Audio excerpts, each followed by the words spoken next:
morning guys. Alas 7:40 na ng umaga. Gising na tayo, magbubukas pa tayo ng shop. Lamig dito guys.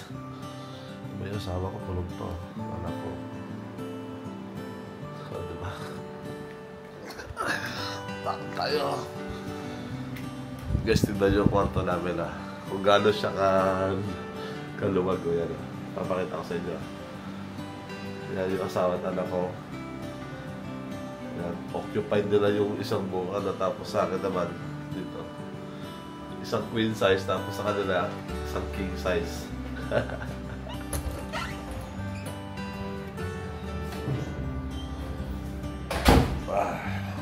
Ito naman yung play area ng anak namin. Ito nyo. Yan. Diyan siya naglalaro kasama yung mga pinsan niya. Medyo may ingay sa taas. Gawa lang, nagpapagawa kami ng third floor. Kaya naririnig yung ingay doon. Gilamos na tayo para pupunta tayo sa computer shop.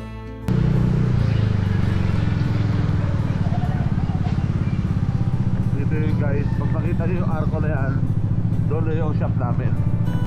Ay,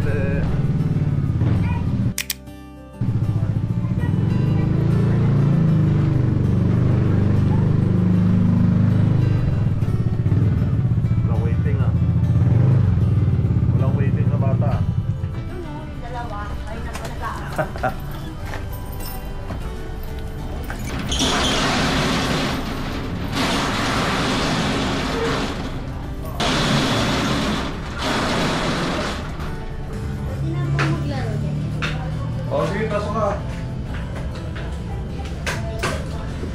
Dito ka. Dito.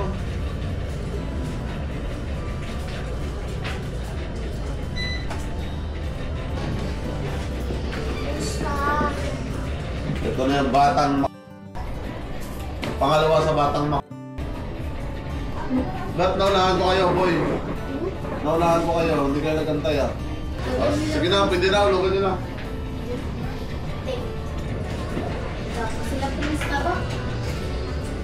May mga nagtatanong kung ano daw at magkano yung setup ng concept natin.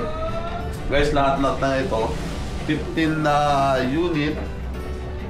Umabot na naman siya lang 200 plus. Yun lang. Ito lahat mga bago yan guys. Sa taas, mga bago yan. Ito may nandito na mga second hand. Ito may mga monitor. Ay iba, may mga guhit-guhit yan. Pero ito, CPU. Yan, mga bago lahat yan. Ito. Voice lot. Yan.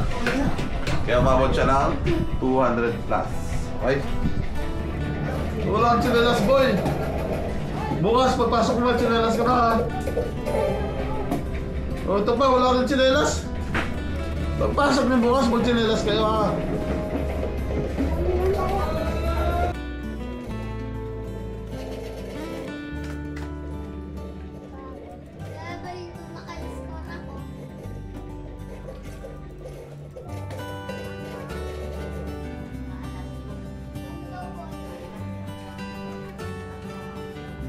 Bago ko kasi iwanan tong com shop namin, sinisigurado ko muna na lahat ng monitor gumagana at syempre dapat puno lahat para mas lalo tayong ganahan at syempre sipagin lalong-lalo na yung pagising sa umaga. Pinapatay ko pala yung ilaw kasi request ng mga bata yan, mas gusto nila yung madilim. Mas masarap doon kasi pag madilim para ganahan silang maglaro. Sakto, walang pasok ngayon kaya talagang sobrang bilis mapuno yung shop natin. Pag maulan pala, pinapaiwan ko yung mga tsinelas nila sa labas para hindi maputik sa loob, para maganda at maayos tignan. Time check tayo guys, sarado alas 9 ng umaga. Diba ilang oras o minuto lang punuan agad ang shop natin. Sobrang nakakatamad pag umuulan. Pauwi na sana ako kaso nakita ko yung motor ko basa. Ay nako. Magpapatila lang ako ng ambon guys at pauwi na rin tayo. Sobrang maraming thank you sa panonood. God bless po. Ingat palagi. Peace.